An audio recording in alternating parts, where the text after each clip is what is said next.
kumalizia, tukizungumzia mpira hasa kimataifa, mnyama anayewakilisha Tanzania, neno lako kama Mtanzania kwenye finali za kombe la shirikisho barani Afrika, kuwatakia heri?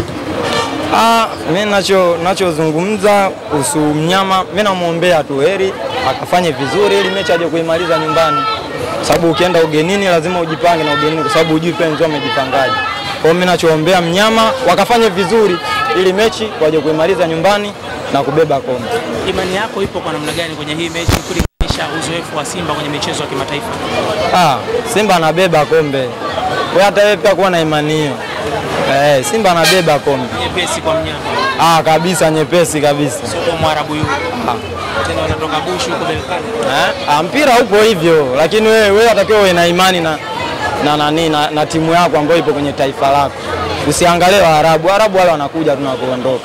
Kwa hiyo kama 100 Simba anachukua kombe. Na watu washaka wa Tanzania kwamba heshima inakuja nyumbani. Lazima tuweke heshima. Lazima libaki ya. Wenyewe wanakuambia lisipobaki wataliiba. Wenyewe wasema uliso. Kama anasema hivyo.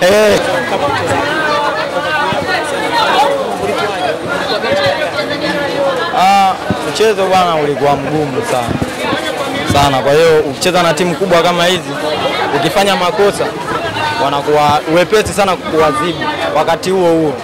Kwa hiyo si tuliwaheshimu Yanga, lakini tulizidi kufanya makosa wakatuadhibu, ndio maana tukafunga. Mwalimu ameongea nini na nyinyi wakati anarudi katika kipindi cha kwanza? Mwalimu akatuambia tucheze na tuwazidi kuheshimu Yanga ili tusizidi kufanya makosa. Ni makosa siwe mengi, kwa sababu makosa yakiwa mengi ni rahisi sana kuadhibiwa kwa timu kubwa kama hiyo.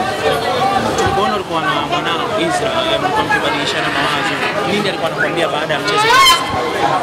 Tulikuwa tunapiga story tusijua. Kipindi cha nyuma tulikuwa wote, kwa sasa hivi kila mtu yupo timu tofauti. Kwa hiyo mpira umeisha, hapa tulikuwa tunaongea tu kawaida. Tunakumbushana nyama. Unajua tushapigana sana mafunzo. Alikuwa kibondo wako ni unamuonea? Mwanangu sana hizo. Lakini mnaonesha kukamiana muda fulani. Ndio mpira ndio ulivyo. Mpira ndio ulivyo. Mpira sio adui, mpira fair play.